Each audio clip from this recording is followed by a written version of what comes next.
গল্পটি শুরু করার আগে আপনারা যদি আমাদের চ্যানেলে নতুন হয়ে থাকেন তাহলে প্লিজ আমাদের চ্যানেলটি সাবস্ক্রাইব করে বেল আইকনটি প্রেস করে দেন।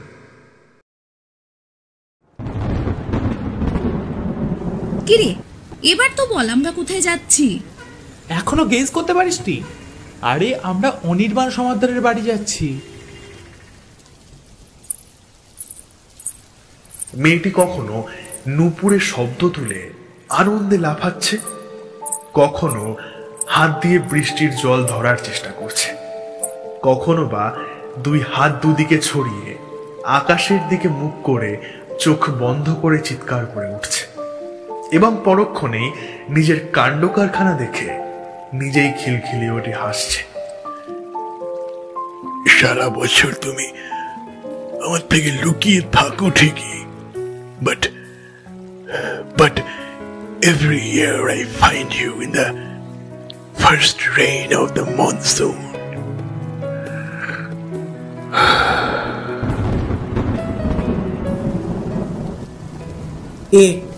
এইটা কি আপনার জীবনের গল্প?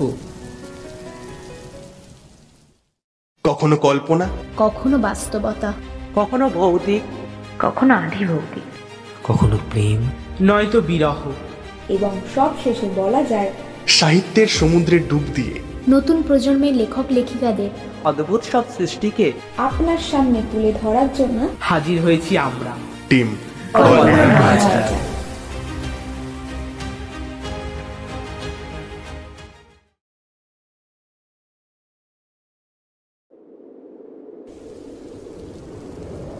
ঝোড়ো বাতাসের সঙ্গে বৃষ্টি পড়ছে ঝমঝমিয়ে। সে বৃষ্টির ফলে চারিদিকে ধোঁয়াশার সৃষ্টি হয়েছে। ইছামতি নদীর জল ফুলে ফেঁপে উঠেছে। উথাল পাথাল স্রোত গর্জে উঠে আছড়ে পড়ছে নদীর পাড়ে। নদীর চত্বর পুরো ফাঁকা, শুধু একটা বছর 24-এর যুবক অশ্বত্থ গাছের নিচে দাঁড়িয়ে রয়েছে। তার দৃষ্টিতে মুগ্ধতা ছড়িয়ে পড়ছে, আর পড়বে নাই বা কেন। একটি অষ্টাদশী নারী আপন ছন্দে আনন্দের সঙ্গে ভিজে চলেছে নদীর পাড়ে। ইছামতি নদীর স্রোত তাকে ভয় দেখাতে অক্ষম। গায়ের রংটা শ্যামলা, নাক চোখ মুখ টানা টানা। মুখের মিষ্টি হাসিটা দেখলে মনে হয় স্বয়ং মা দুর্গা। পরনের লাল শাড়িটা ধীরে ধীরে ভিজে লেপ্টে যাচ্ছে শরীরের সঙ্গে, ঠিক যেমন চোখের নিচের কাজলটা লেপ্টে গেছে। ঘন কালো চুলগুলো তার অজান্তেই কখন যেন খুলে গেছে। তারাও যেন মেয়েটির মতোই আনন্দে আত্মহারা। মেয়েটি কখনো নূপুরে শব্দ তুলে আনন্দে লাফাচ্ছে, কখনো হাত দিয়ে বৃষ্টির জল ধরার চেষ্টা করছে, কখনো বা দুই হাত দুদিকে ছড়িয়ে আকাশের দিকে মুখ করে চোখ বন্ধ করে চিৎকার করে উঠছে এবং পরক্ষণে নিজের কাণ্ড কারখানা দেখে নিজেই খিলখিলিয়ে হেসে উঠছে।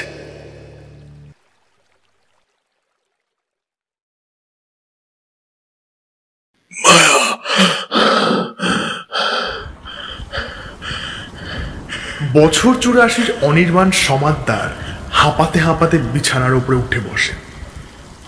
ঘরে ফ্যান চলছে ঠিকই, তবুও তার শরীর দিয়ে তরতর করে ঘাম ছুটছে।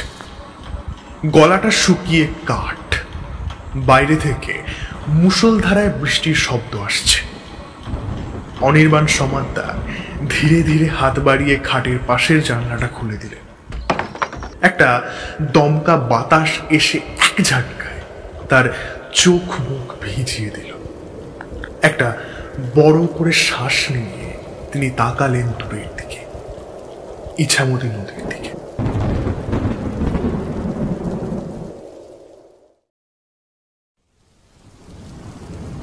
মাত্রাতিরিক্ত গরমের পর অবশেষে স্বস্তি। আজকে জুন মাসের 16 তারিখ। ভোর রাত থেকেই বর্ষা নেমেছে গোটা রাজ্য জুড়ে। প্রায় 50 ডিগ্রি ছুঁই ছুঁই গরমের পর দীর্ঘ প্রতীক্ষিত বর্ষার আগমনে প্রত্যেকের মনেই আনন্দের সঞ্চার ঘটেছে। তার উপরে আজকে আবার রবিবার, ছুটির দিন, যাকে বলে একদম সোনায় সোহাগা। সৌমেনের ঘুম ভেঙে গেছে অনেকক্ষণ আগে, তবুও বিছানা ছেড়ে উঠতে তার একদম ইচ্ছা করছে না। চোখ বুজে ঘাপটি মেরে পড়ে আছে বিছানার উপরে। মা দুবার ডেকে গেছে, তবুও সাড়া দেয়। অফিসের জন্য গোটা সপ্তাহে ঠিকঠাক ঘুম হয় না তার। গোটা সপ্তাহে সে ভগবানকে বলে সময়ের গতিটা একটু কমিয়ে দিতে, কিছুটা স্লথ করে দিতে, যাতে সে আরো কয়েক ঘন্টা ঘুমাতে পারে, কিংবা এভাবে বিছানায় ঘাপটি মেরে পড়ে থাকতে পারে। তাই আজকে যখন শান্তিতে বিছানার উপরে উল্টে পড়ে থাকার সুযোগটা সে পেয়েছে, তখন হাত ছাড়া করবে কোন দুঃখে। আজকে 11:30টার আগে বিছানা ছেড়ে উঠলে ভগবান পাক দেবে। একবার হায় তুলে ওপাশ ফিরে আবার ঘুমাতে যাবে এমন সময় সৌমেনের ফোনটা বেজে উঠল। সৌমেন বেজার মুখে বালিশের পাশ থেকে ফোনটা হাতে তুলে নিল। শ্রেয়া ফোন করছে। ফোনটা রিসিভ করার আগে একবার সময়টা দেখে নিল সৌমেন। 10:05।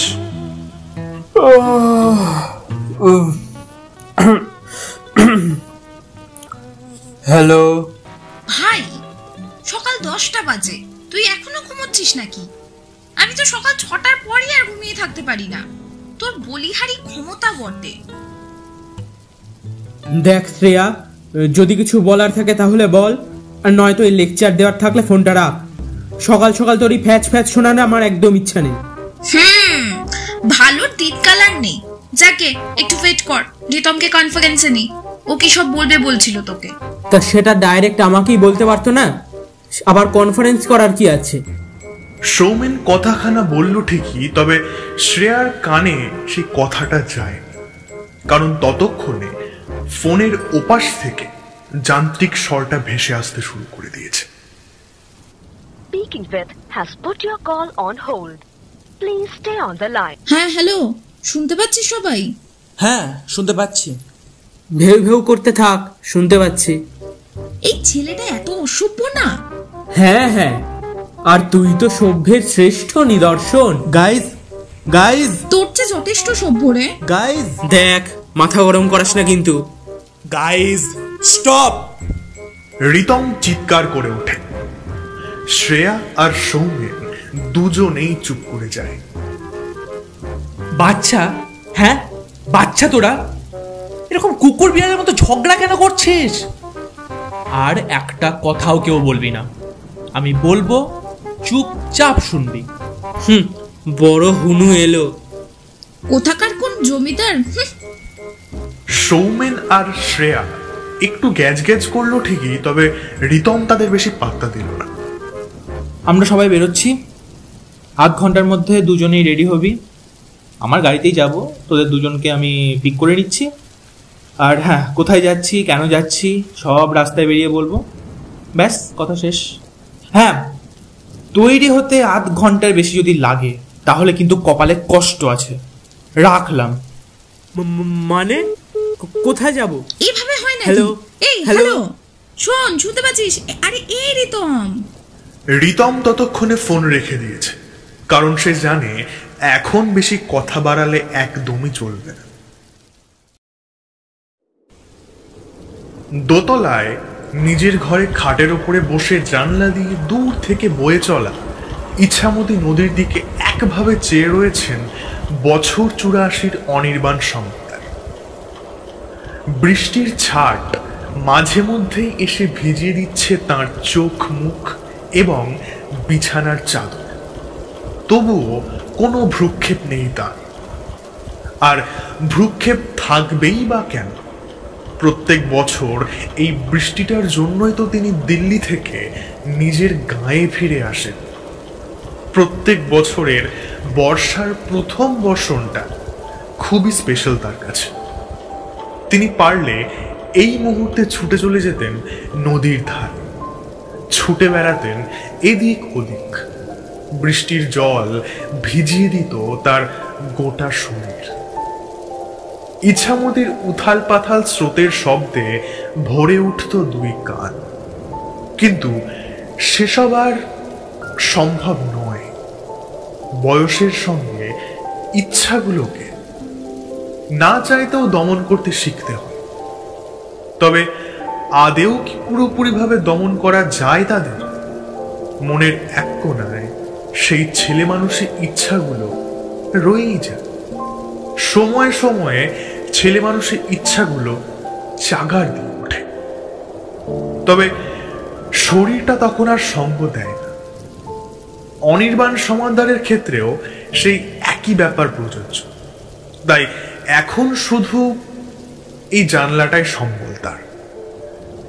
ইছামতি নদীর দিকে তাকিয়ে থাকতে থাকতেই হঠাৎ ওনার মুখটা উদাসীন হয়ে ওঠে। চোখের কোণায় বিন্দু বিন্দু নোনা জল জমা হতে শুরু করে। কিন্তু ঠিক সেই মুহূর্তে একটা দমকা বাতাসে বেশ অনেকটা বৃষ্টির ছাট এসে ধাক্কা মারে তার মুখে। ঠিক যেন চোখের কোণে জমা হওয়া নোনার জলগুলো মুছে দিতে চাইছে তারা। অনির্বাণ সমাদদারের ঠোঁটের কোণে এক চিলতে রোদের মতো হাসি খেলে যায়। সারা বছর তুমি আমার থেকে লুকিয়ে থাকো ঠিকই, but every year I find you in the first rain of the monsoon.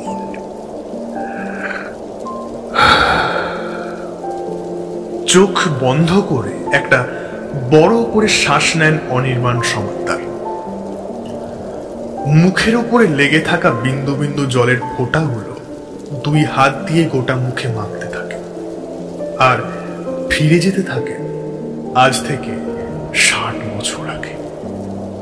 আদেও কি আমি তোমায় খুঁজে পাই, নাকি নাকি তুমি নিজে থেকে এসে ধরা দাও আমার কাছে, ঠিক ঠিক সেদিনের মতো?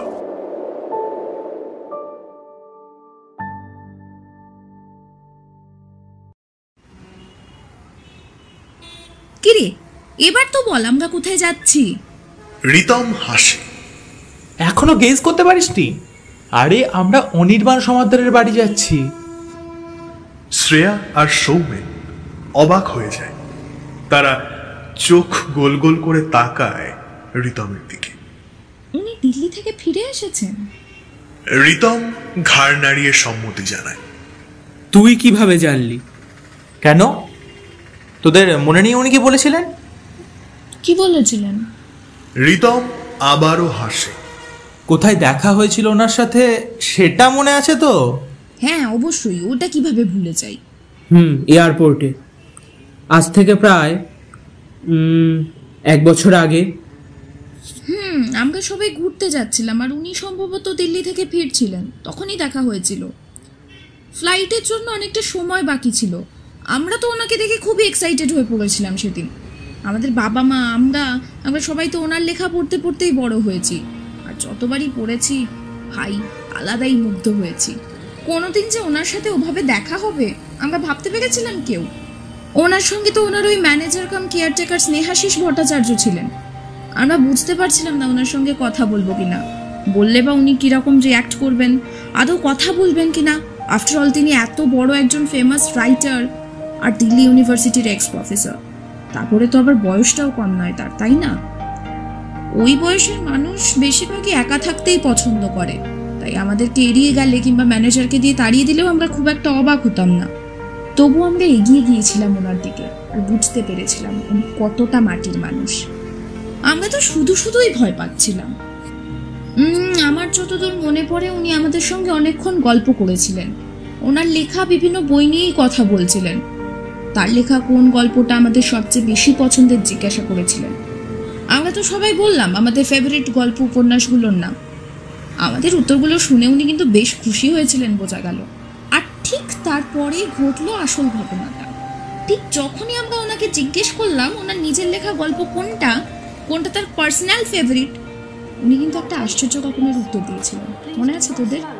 আমার লেখা আমার ফেভারিট গল্প। ওকে ওকে, ওয়েট ওয়েট, একটু সময় নিয়ে বলেছিলেন। আমার লেখা আমার ফেভারিট গল্প তোমরা তোমরা পড়োনি, বিকজ আমি পাবলিশ করিনি ওটা। অনেক বছর ওনার কোনো নতুন লেখা পাবলিশ হচ্ছিল না, তাই আমরা ভেবেছিলাম হয়তো নতুন কোনো উপন্যাস লিখেছেন যেটা এখনো পাবলিশ করেননি, ওটাই হয়তো ওনার ফেভারিট। আর সৌমেন তখন উত্তেজিত হয়ে জিজ্ঞেস করেছিল, নতুন গল্প? বাহ, দারুণ ব্যাপার। কবে পাবলিশ হচ্ছে? উনি একটু হেসেছিলেন। নতুন নয়, নতুন নয়, পুরনো, অনেক পুরনো। আর ওইটা আমি পাবলিশ করব না। কিছু কিছু গল্প হয় যেগুলো শুধু নিজের জন্য হয়, বড্ড আপন, গোটা পৃথিবী সে বিষয়ে না জানলেও চলবে। আর তাছাড়া আমি সবকিছু থেকে রিটায়ারমেন্ট নিয়ে নিয়েছি, লেখালেখি থেকেও। তাই ফ্লাইটেরও সময় হয়ে আসছিল। স্নেহাশিস ভট্টাচার্য ওনাকে ধীরে ধীরে তুলে দাঁড় করিয়ে দিলেন, কিন্তু চলে যাওয়ার আগে উনি একবার আমাদের দিকে তাকিয়ে ফিরেছিলেন হাসি মুখে।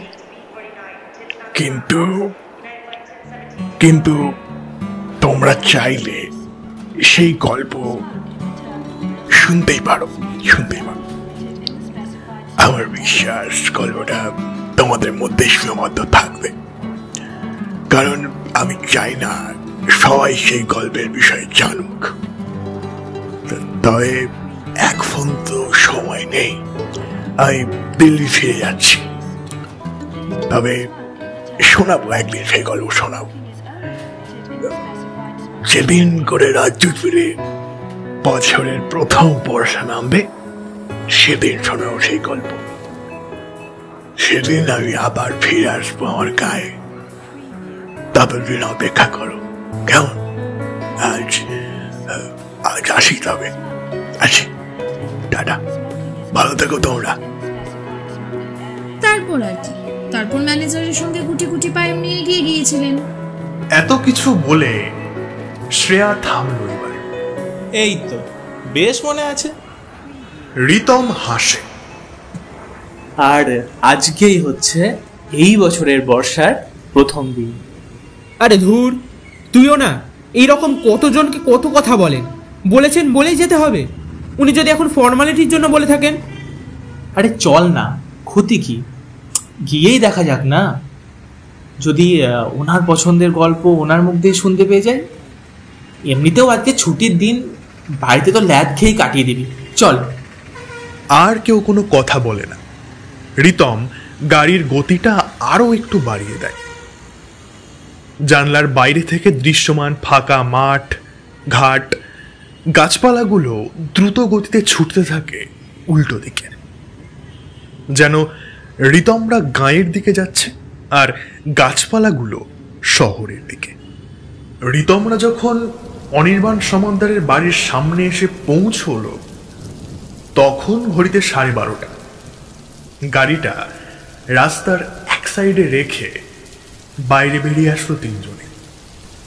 বৃষ্টিটা আর একটু বেড়েছে, তবে ওদের তিনজনের কাছে ছাতা রয়েছে, তাই সমস্যা হওয়ার কথা নয়। উঁচু পাঁচিল দিয়ে ঘেরা বাড়িটার সামনে মস্ত বড় একটা সদর দরজা। সেই দরজার ফাঁক দিয়ে দেখা যায় সামনে অনেকখানি জায়গা জুড়ে রয়েছে বাগান। লম্বা লম্বা আম, মেহগনি এবং দরজার দুই পাশে দুটো দেবদারু চোখে পড়ে। ফুলের গাছ কম, শুধু কয়েকটা লাল জবার গাছ ছড়িয়ে রয়েছে এদিকে ওদিকে। গাছগুলো দেখলে বোঝা যায় এখনকার নয়, অনেক পুরনো, নইলে এত এতটা বড় এবং মোটা লাল জবার গাছ সচরাচর চোখে পড়ে না। যাই হোক, সেই সব কিছু পেরিয়ে একদম শেষে চোখে পড়ে বাড়িটা। পুরনো দিনের একটা দোতলা বাড়ি, তবে পরিচর্যার ফলে এখনো ভালো অবস্থাতেই রয়েছে। বাড়িটায় সদ্য রং করা হয়েছে, সাদা রং। ভাই, দরজাটা তো ভেতর থেকে বন্ধ। ওই দেখ, কলিং বেল। দরজার ডান দিকে ইশারা করলো সৌমেন। রিতম এগিয়ে গিয়ে কলিং বেলটা প্রেস করল। কয়েক সেকেন্ড কেটে যায়, তবুও ভেতর থেকে কেউ বেরিয়ে আসেন। রিতম আরো একবার কলিং বেলটা টিপে। এইবার চোখে পড়ে একজন বয়স্ক ব্যক্তি। গায়ের রং তামাটে, মাথায় একেবারে তেল টাক, পরনে সাদা রঙের একটা স্যান্ডো গেঞ্জি আর লুঙ্গি, কাঁধ থেকে একটা গামছা ঝুলছে। স্যান্ডো গেঞ্জিটায় হলুদ লেগে রয়েছে। যত সম্ভব এই ব্যক্তি হয়তো বাড়ির রাঁধুনি। কি চাই তোমাদের? কি চাই? কাঁধের গামছাটা মাথায় দিয়ে বৃষ্টি থামানোর বৃথা চেষ্টা করতে করতে দরজার ফাঁক দিয়ে ওদের তিনজনের দিকে তাকিয়ে প্রশ্ন করলেন বৃদ্ধ। আসলে আমরা কলকাতা থেকে আসছি, একটু স্যারের সাথে দেখা করতে চাই। দাদাবাবু কাউরির সাথে দেখা সাক্ষাৎ করেন না গো, করেন না প্লিজ। আসলে উনি আমাদের... আরে বসাই বললাম তো, দাদাবাবু দেখা সাক্ষাৎ করেন না। আর তাছাড়া ওনার খাবার সময় হয়ে এসেছে। আপনি এখন মানে কেটে পড়ুন তো দেখি, কেটে পড়ুন। হে, মাইন্ড ইওর ল্যাঙ্গুয়েজ, ভদ্রভাবে কথা বলুন, নইলে... আরে আরে সৌমেন, কুল ইয়ার, কুল, চিল। রিতম সৌমেনের হাত ধরে সাইডে টেনে নিয়ে যায়।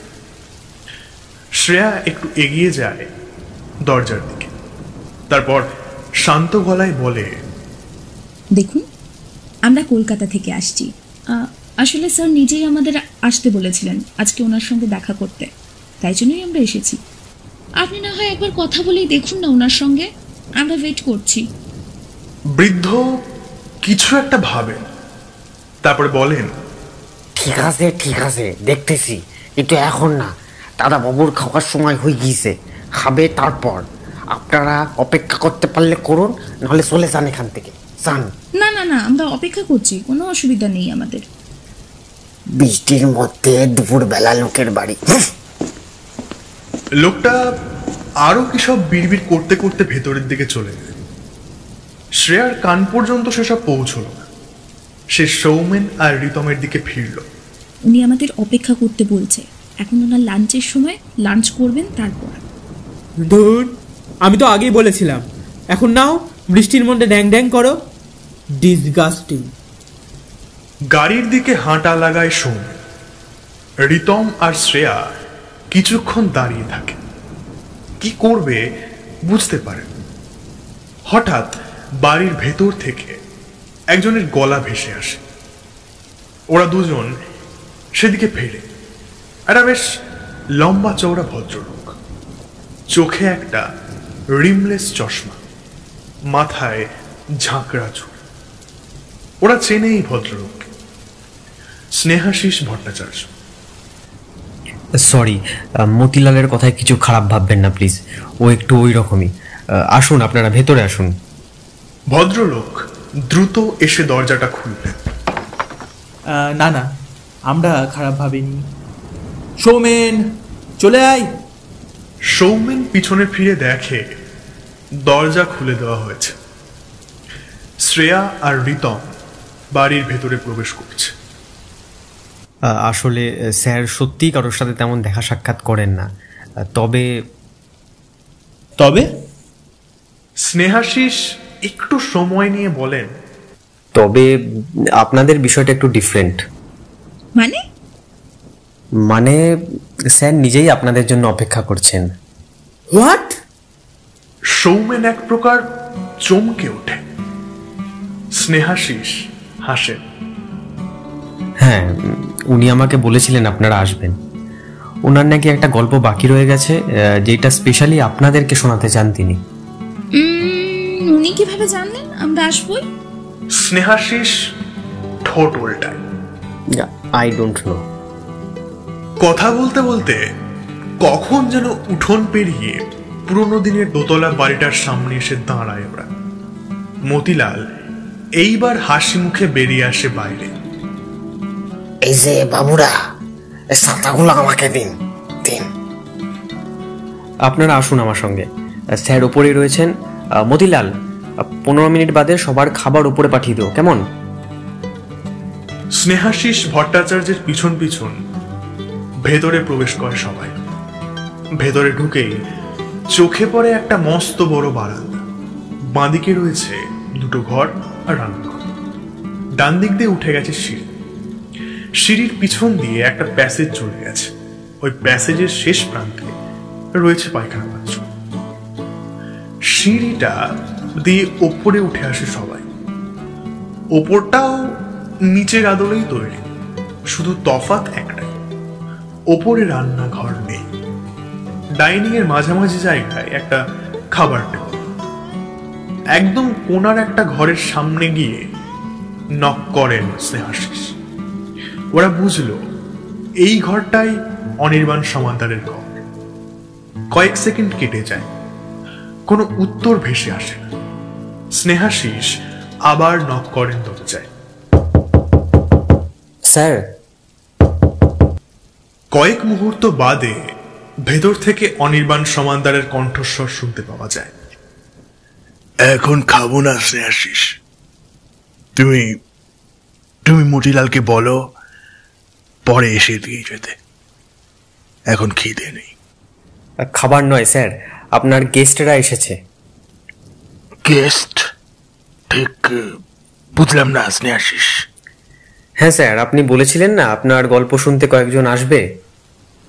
অনির্বাণ সমাদ্দার এইবার উঠে দাঁড়ান।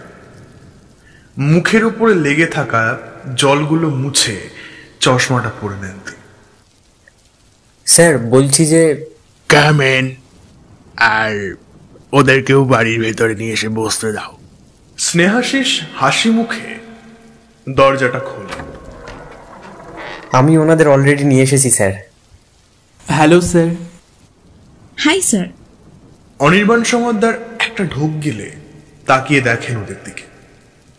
মুখে একটা হাসি এনে ঘাড় নেড়ে ওদের ভিতরে ডাকেন তিনি। স্যার লাঞ্চটা? আমার এখন খিদে নেই স্নেহাশিস, তোমরা এখন খাবে? প্রত্যেকে না সূচক মাথা দোলায়। স্নেহাশিস নিজের উত্তর পেয়ে চলে যায়। অনির্বাণ দরজাটা বন্ধ করে দেয়। দাঁড়িয়ে কেন? Seat seat seat. আপনার মনে ছিল আমাদের কথা? আমি তো ভাবলাম ভুলে গেছেন, আর ভোলাটাই স্বাভাবিক না? অনির্বাণ সমাদ্দার টেবিলের পাশের রকিং চেয়ারটায় শরীর এলিয়ে দেয়। একটু হাসেন তিনি।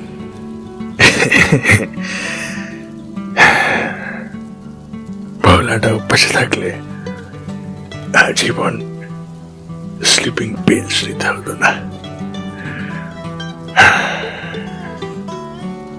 নিজের মনেই বিড়বিড় করে ওঠেন অনির্বাণ। হ্যাঁ স্যার। না মানে আসলে আমি একটু ভুলি কম, কি জানো, ছোটবেলা থেকে আমি এরকম সবকিছুই মনে থাকে আমার। তোমার সঙ্গে আমার এয়ারপোর্টে দেখা হয়েছিল, তাই তো? বছর খানেক হলো হয়তো। তোমার নাম সৌমেন, রাইট? আর আর তোমার নাম রিতম, অ্যান্ড তোমার নাম শ্রেয়া। বলিনি আমি, সবার নাম মনে আছে। হাসেন অনির্বাণ সমাদ্দার। তারপর আবার জানলা দিয়ে বাইরের দিকে তাকান। ইছামতি নদী ফুলে ফেঁপে উঠেছে। তার উথাল পাথাল স্রোত একটা ছন্দের মতন এসে আছড়ে পড়ছে নদীর পাড়ে। তার ফলে একটা ফেনার মতন সৃষ্টি হচ্ছে। গল্প শুরু করার আগে আমার একটা শর্ত রয়েছে। গল্পের শেষে কোন রকম প্রশ্ন করা যাবে না। রাজি? ওরা সবাই হ্যাঁ সূচক মাথা দোলায়। বেশ, তাহলে শুরু করা যাক। এইরকম একটা দিন ছিল সেদিন। বর্ষার প্রথম বৃষ্টি।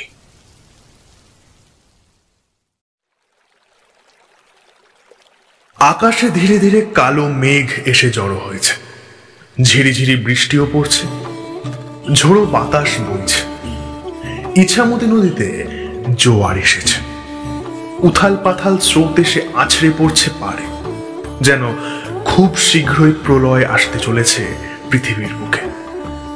নদীর চত্বর জনমানবহীন, তবে নদীর পাশে একটা বিশাল অশ্বত্থ গাছ আছে। তার নিচে একজন যুবক ডায়েরি আর পেন হাতে বসেছিল অনেকক্ষণ ধরে। নদীর দিকে তাকিয়ে থাকতে থাকতে নিজের মনে কিসব লিখে চলেছিল ডায়েরিতে। কিন্তু ঝিরিঝিরি বৃষ্টি পড়তে শুরু করার ফলে উঠে দাঁড়ায় সে। বাড়ি যাওয়ার পথের দিকে পা বাড়াতে যাবে এমন সময় সে থমকে দাঁড়িয়ে পড়ে। শরীরে একটা শিহরণ খেলে যায় তার। বুকের বাঁ দিকটা কেঁপে ওঠে। বৃষ্টিটা আরো জোরে পড়তে শুরু করেছে মুহূর্তের মধ্যে। আর সেই বৃষ্টির মধ্যেই আপন খেয়ালে বিভিন্ন অঙ্গভঙ্গিমায় ভিজে চলেছে একটি অষ্টাদশী মেয়ে।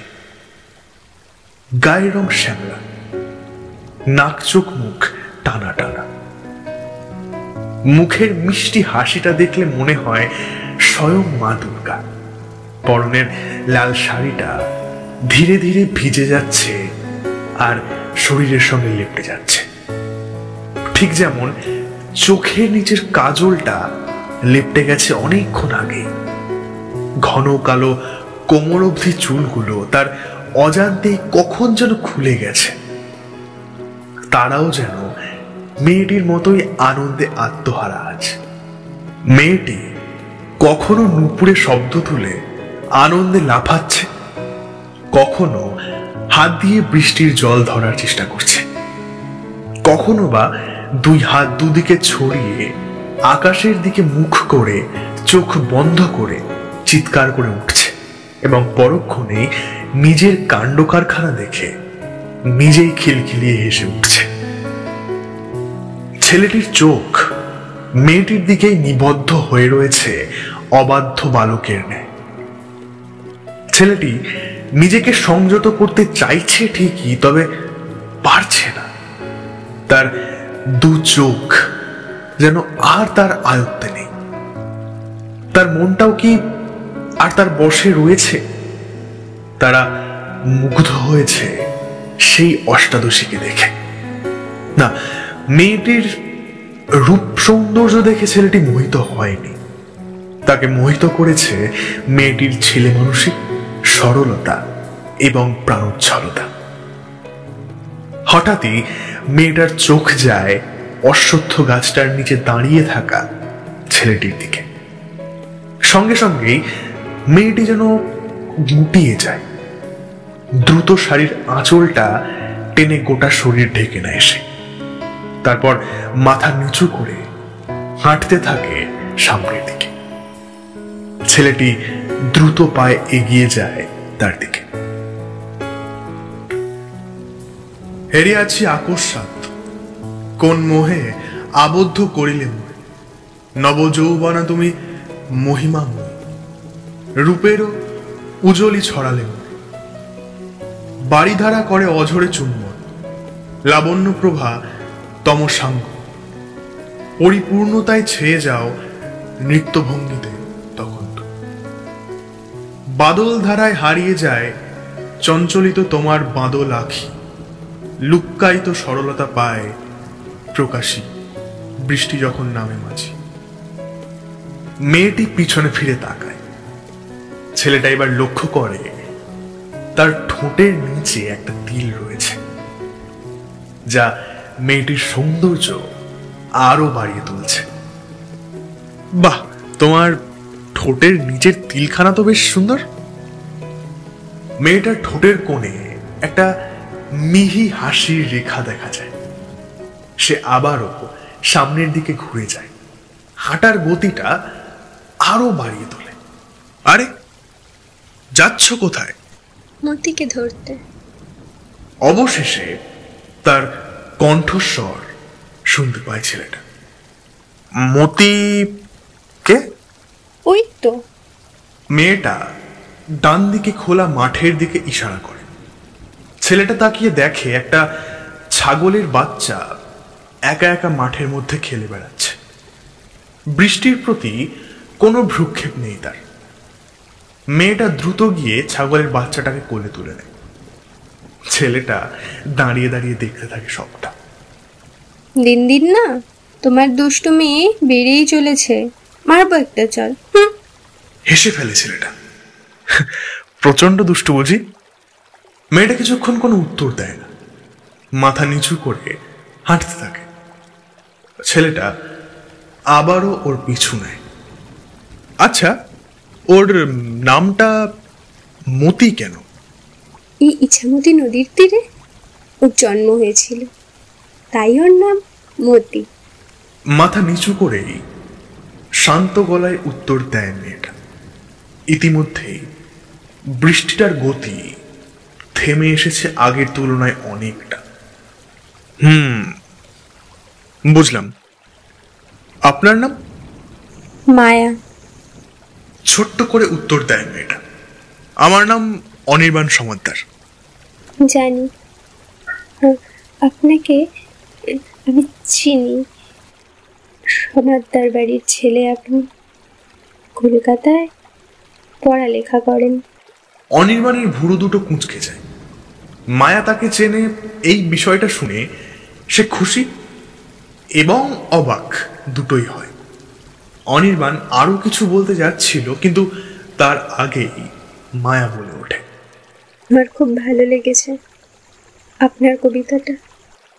অনির্বাণ এইবার তার ভিজে যাওয়া ডায়েরিটার দিকে তাকায়। এতদিনকার সব লেখা এর মধ্যেই ছিল, কিন্তু এখন সব ভিজে একাকার।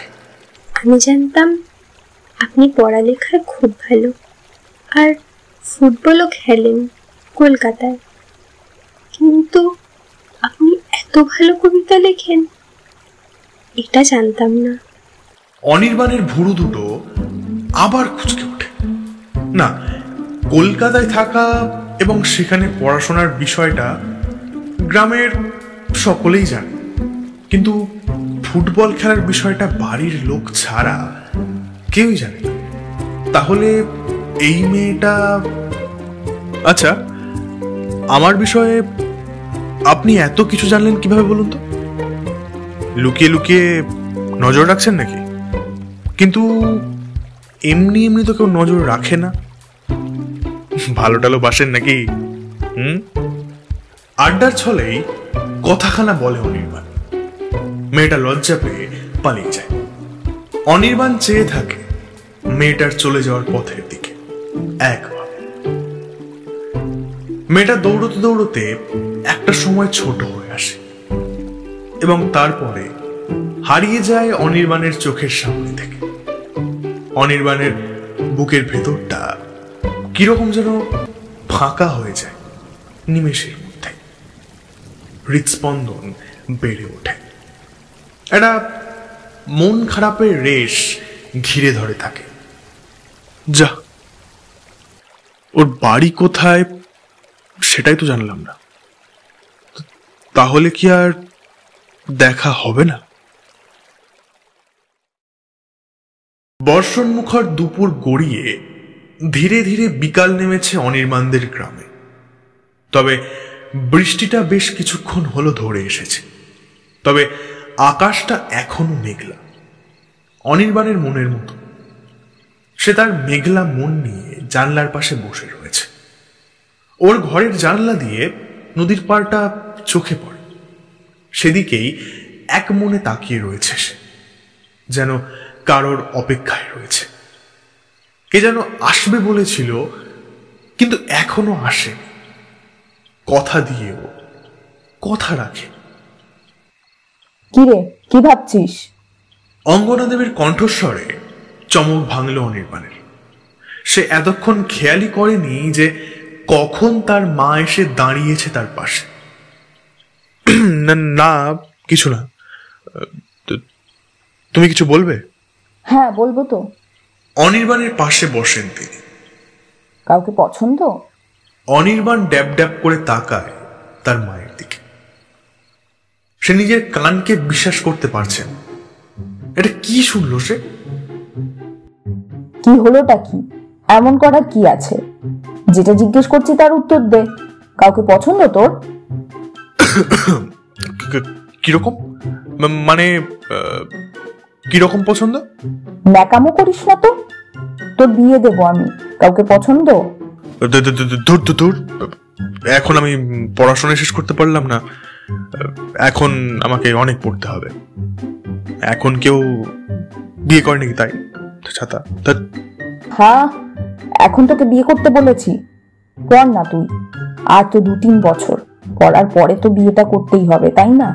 তা কাউকে পছন্দ আছে কিনা সেটা তো বল। অনির্বাণ কি বলবে বুঝতে পারে। অঙ্গনা দেবী আবার জিজ্ঞাসা করে, আছে পছন্দ? না। অঙ্গনা দেবী একদম লাফিয়ে ওঠে। আমি জানতাম আমি তোর কাউকে পছন্দ নেই, আর সেই জন্যই তো আমি তোর জন্য একটা মেয়ে খুঁজে রেখেছি। ভারী লক্ষ্মী মেয়ে, দেখতেও খুব মিষ্টি। ওদের বাড়ির লোকের সঙ্গেও আমার কথা বলা হয়ে গেছে। আমি তোদের পরিষ্কার জানিয়ে দিয়েছি ওই মেয়েকে যেন অন্যের হাতে তুলে না দেয়। আমার ছেলের পড়াশোনা শেষ হলেই আমার ঘরের লক্ষ্মী করে নিয়ে আসবে তাকে। এটাও জানিয়ে দিয়েছি আমার ছেলের মতো ছেলে ওরা খুঁজলেও আর দুটো পাবে না। পড়াশোনায় তুখোর, আবার ফুটবলও খেলে। মানে আমি পারবো না। পারবি না মানে? কি পারবি না? অনির্বাণ একটা ঢোক গেল। কারণ আমি একজনকে পছন্দ করি এবং সে এই গ্রামে থাকে। অঙ্গনা দেবী অবাক হয়ে যান। অনির্বাণের দিকে বড় বড় চোখ করে তাকান তিনি এবং পরক্ষণেই হেসে ফেলেন। এই গ্রামেরই একটা মেয়েকে তোর ভালো লাগে? তা এতদিন বলিসনি কেন? যাকে আমি তাহলে মায়ের বাড়িতে বারণ করে দেব। তোর পছন্দ মানেই আমার পছন্দ। পরের কথাগুলো আর অনির্বাণের কানে গেল না। মায়া, সে নামটা ঠিক শুনলো তো? কি নাম বললে? মায়া। ঠোঁটের নিচে একটা তিল আছে মেয়েটার, বড় বড় চুল আর সামনে গায়ের রং, তাই তো? অঙ্গনা দেবী ছেলের কথা শুনে অবাক হয়ে যান। হ্যাঁ, তুই চিনিস নাকি? অনির্বাণ নিজের মাথায় হাত দিয়ে খাটের উপরে শুয়ে পড়ে। হো হো করে হাসতে থাকে সে। অঙ্গনা দেবী ছেলের এইরকম কাণ্ড কারখানা দেখে কিছুই বুঝে উঠতে পারেন না। হঠাৎ তার হলোটা কি? এরে, কি হলো তোর? ওর বাড়িটা কোথায় গো? কেন রে? এই মা, বিয়ের আগে পাত্রীর বাড়িটা দেখবো না? চিনতে হবে তো আমাকে।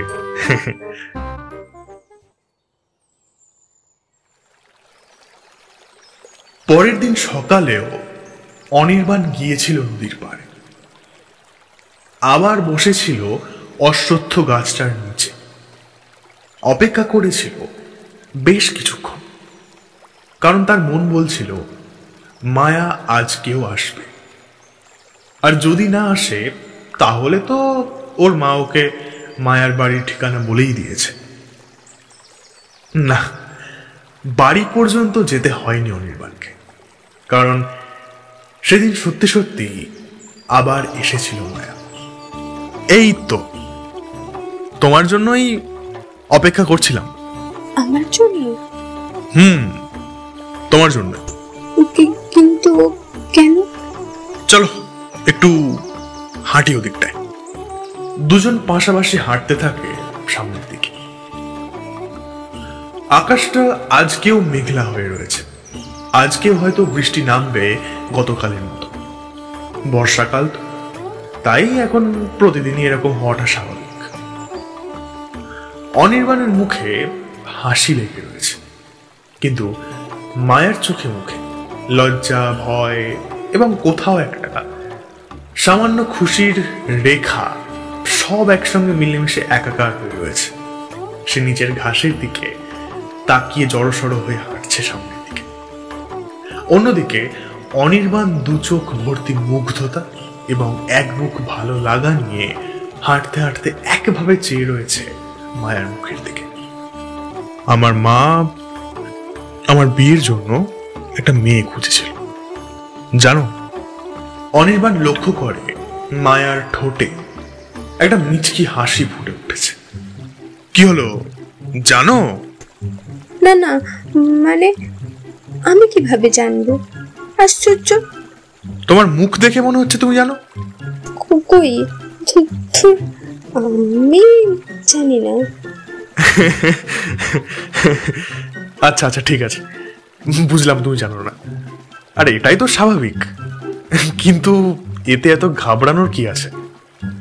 আরো একটু এগিয়ে যায় দুজন। বারণ করে দিয়েছি মাকে।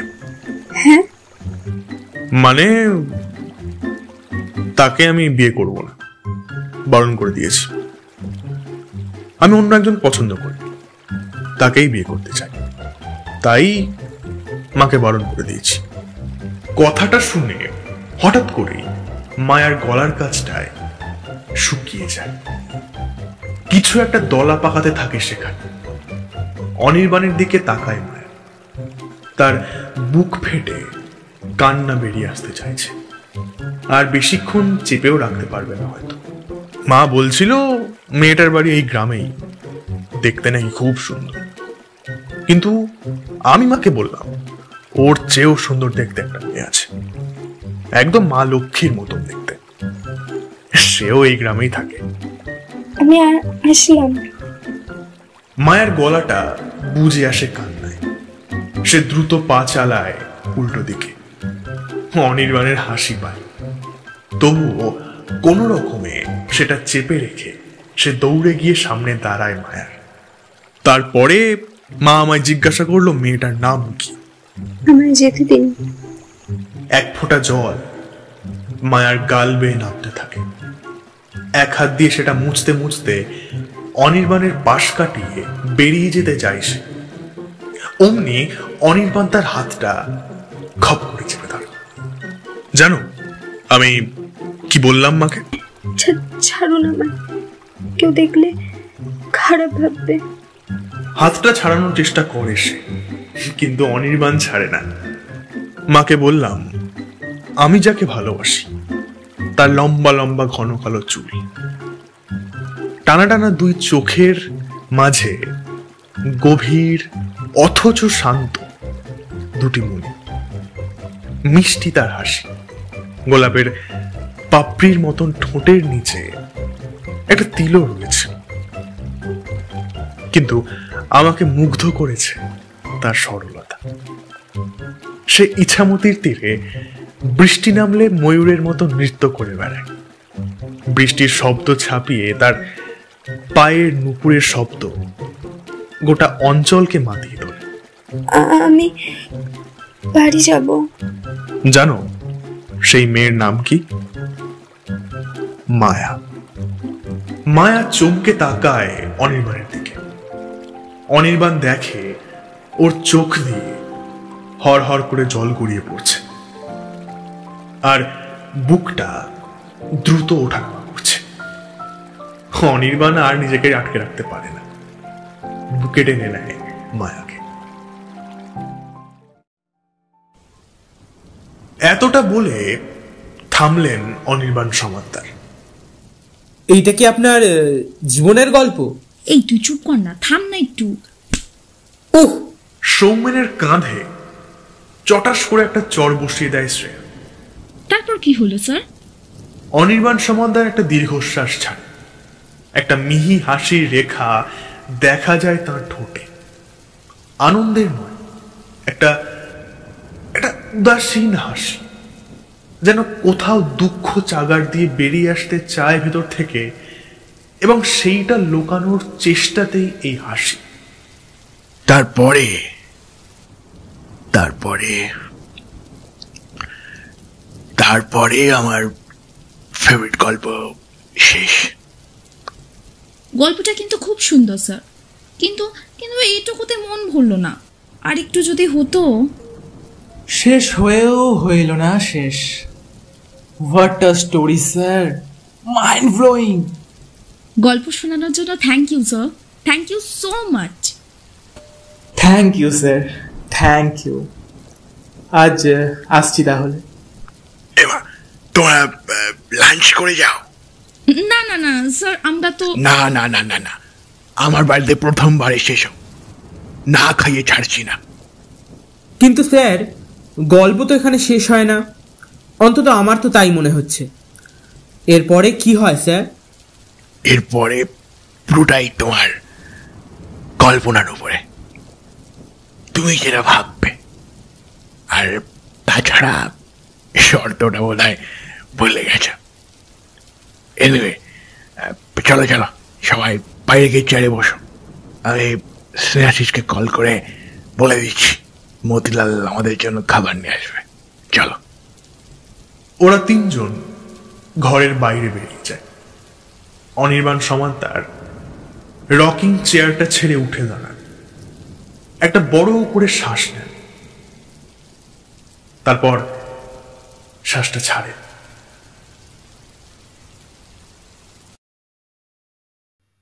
বছর দেড়েক অনেক টেনে টুনে কোন রকমে পেরোয়, কিন্তু তারপরে অনির্বাণ আর থাকতে পারে না। গ্রামে ফিরে মায়ার সঙ্গে বিয়েটা করেই নেয় সে। বিয়ের পর গাঁয়েই একটা স্কুলে অঙ্কের মাস্টার মশাইয়ের চাকরি নেয় সে। আর মাঝে মধ্যে বাবার মশলাপাতির ব্যবসাও সামলাতে থাকে। পয়সা কড়ির কখনোই তেমন অভাব ছিল না অনির্বাণদের, তাই মায়া এবং মা বাবার সঙ্গে নিজের গায়ে নতুন জীবন খুব একটা খারাপ কাটছিল না অনির্বাণের। কিন্তু এইসবের চক্করে অনির্বাণের জীবনের আসল লক্ষ্যটা কিংবা স্বপ্নটা একরকম ফিকে হয়ে আসে। পড়াশোনা, কলকাতা, দিল্লি ইউনিভার্সিটিতে পড়ানোর ইচ্ছা সব মিথ্যা হয়ে যায়। তবুও কোনো আফসোস ছিল না অনির্বাণের, বরং তার কাছে এই জীবনটাই সুখের। ভালোবাসার মানুষদের সঙ্গে আনন্দে থাকার চেয়ে বেশি সুখকর কি আর কিছু হতে পারে? সকলের মনের এই আনন্দটা আরো দ্বিগুণ হয়ে ওঠে যখন খবর আসে মায়া মা হতে চলেছে। কয়েক মাস আনন্দে, হাসি ঠাট্টায়, ইয়ার্কিতে কেটে যায়, কিন্তু কে জানতো এই আনন্দ আর বেশি দিন টিকবে না। কার যেন নজর লেগে গিয়েছিল তাদের উপরে। আবারও একটা বর্ষাকাল, আবারও আকাশে এসে জড়ো হয়েছে ঘন মেঘ। অনির্বাণ তৈরি হয়ে স্কুলের জন্য রওনা দেবে এমন সময় পিছন থেকে মায়ার ডাক। কি গো, ছাতা নিয়ে যাও, আজকে থেকেই বোধহয় বর্ষা নামবে। ছাতা নিয়ে বাইরে বেরিয়ে আসে মায়া। ইতিমধ্যে তার 9 মাস চলছে, আর কয়েকদিনের মধ্যেই হয়তো ঘর আলো করে আসবে তাদের ফুটফুটে সন্তান, এমনটাই সকলের ধারণা। আহা, তোমার আবার আসার কি দরকার ছিল? কাউকে দিয়ে পাঠালেই তো হতো। মায়া অনির্বাণের কথার কোনো জবাব দেয় না, ছাতাটা বাড়িয়ে দেয় অনির্বাণের দিকে। তারপর একটা অন্য প্রসঙ্গই তুলে বসে। হ্যাঁ গো, এইরকমই একটা দিনে আমাদের প্রথমবার দেখা হয়েছিল, তাই না? হাসি মুখে কথাখানা বলে মায়া। অনির্বাণ মাথা তোলায়। আজকে কি স্কুলে না গেলেই নয়? একটু আদুরে শোনায় মায়ার কণ্ঠস্বরটা। তার হাত নিজের হাতের মধ্যে নিয়ে শান্ত স্বরে বলে অনির্বাণ। উত্তরটা তুমিও জানো মায়া, স্কুলে আমাকে যেতেই হবে। মায়া মাথা দোলায়। তবে হ্যাঁ, তাড়াতাড়ি ফিরে আসতেই পারি।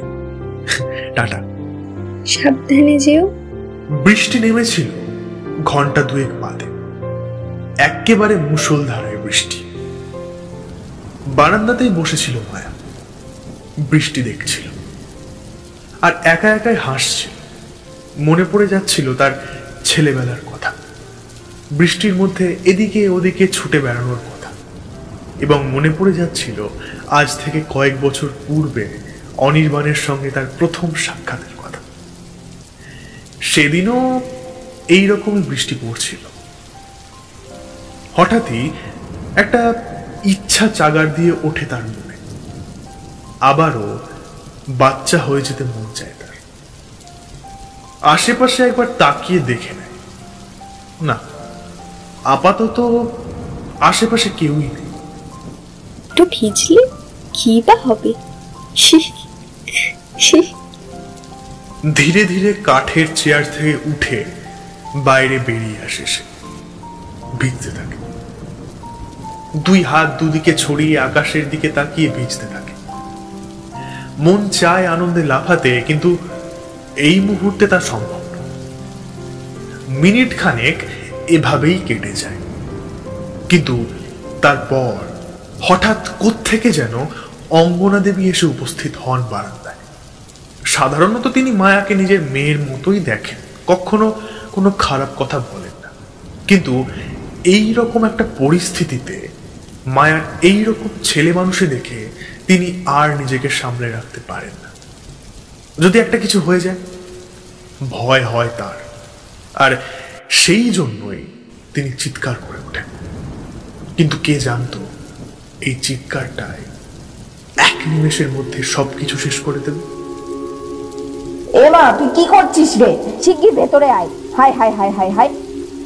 অঙ্গনা দেবীর মুখে প্রথমবার এইরকম চিৎকার শুনে চমকে ওঠে মায়া।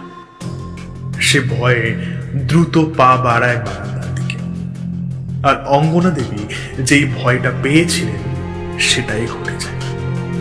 উঠোন থেকে বারান্দায় ওঠার সিঁড়িটায় হোঁচট খেয়ে ছিটকে পড়ে যায় মায়া। কোথায় গো সব? শিগগির এসো, শিগগির এসো সবাই। অঙ্গনা দেবী ছুটে আসে। তার চিৎকার করে কান্নার শব্দ শুনে বাড়ির সব কাজের লোক, পাড়ার লোক বৃষ্টিকে অগ্রাহ্য করে সবাই দ্রুত চলে আসেন ঘটনাস্থলে। কয়েকজন ডাক্তারকে খবর দিতে ছোটে, আর কয়েকজন অনির্বাণের স্কুলে। কিন্তু অনির্বাণ যতক্ষণে পৌঁছয় ততক্ষণে সব শেষ। সব। বাচ্চা তো বাঁচানো যায়নি, এবং তার সঙ্গে মায়াকেও। চোখের সামনেটায় একটা অন্ধকারের চাদর নেমে এসেছিল অনির্বাণের।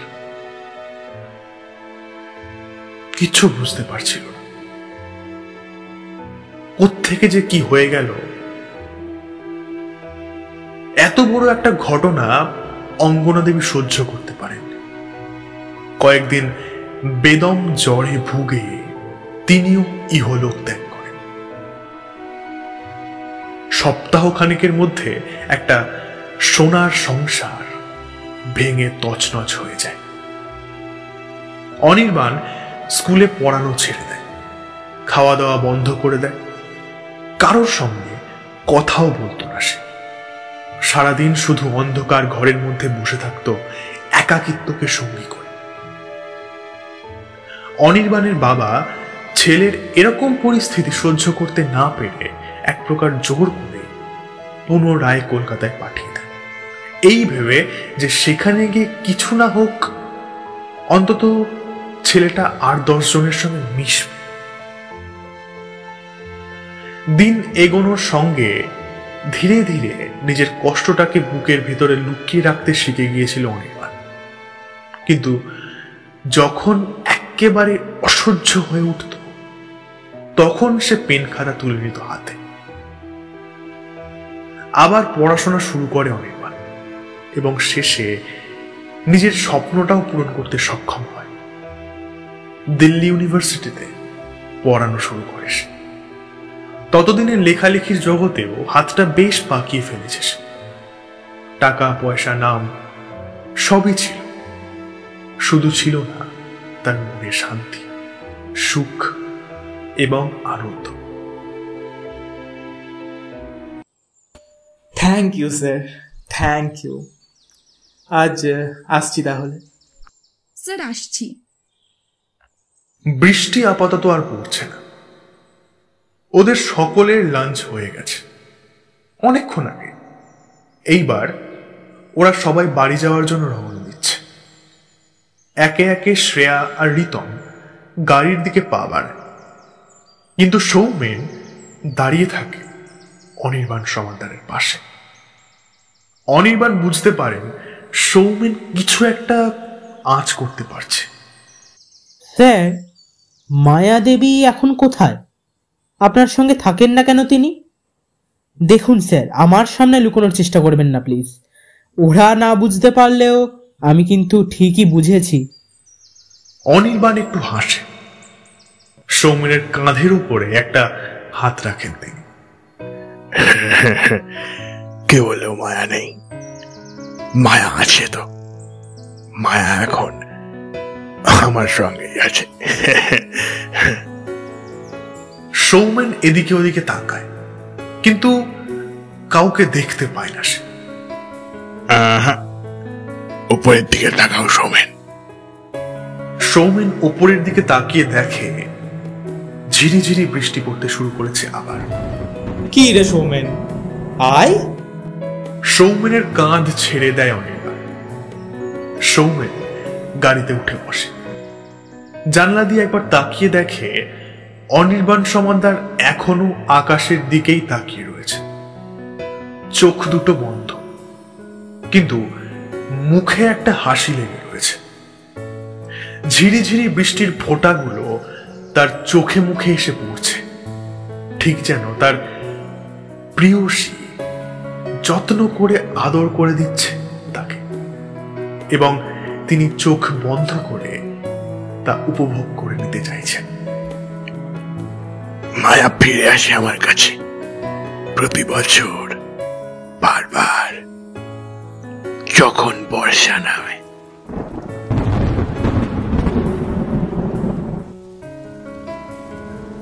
এতক্ষণ আপনারা শুনছিলেন যখন বর্ষা নামে। গল্প পাঠিয়েছিলাম আমি তুষার, এবং আমার সঙ্গে ছিল ঈশিকা, অনন্যা, সোহম, কৌস্তব এবং অর্ক। ভিডিও এডিটিং করেছে অর্ক। তাহলে কিরকম লাগলো আমাদের আজকের গল্প কমেন্ট করে জানাতে ভুলবেন না। আর হ্যাঁ, চ্যানেলে যদি নতুন হয়ে থাকেন তাহলে প্লিজ চ্যানেলটি সাবস্ক্রাইব করে বেল আইকনটি প্রেস করে দেবেন। দেখা হচ্ছে আগামী সপ্তাহে নতুন গল্পের সঙ্গে। ততদিন সকলে ভালো থাকুন, সুস্থ থাকুন এবং গল্প শুনতে থাকুন। শুভরাত্রি।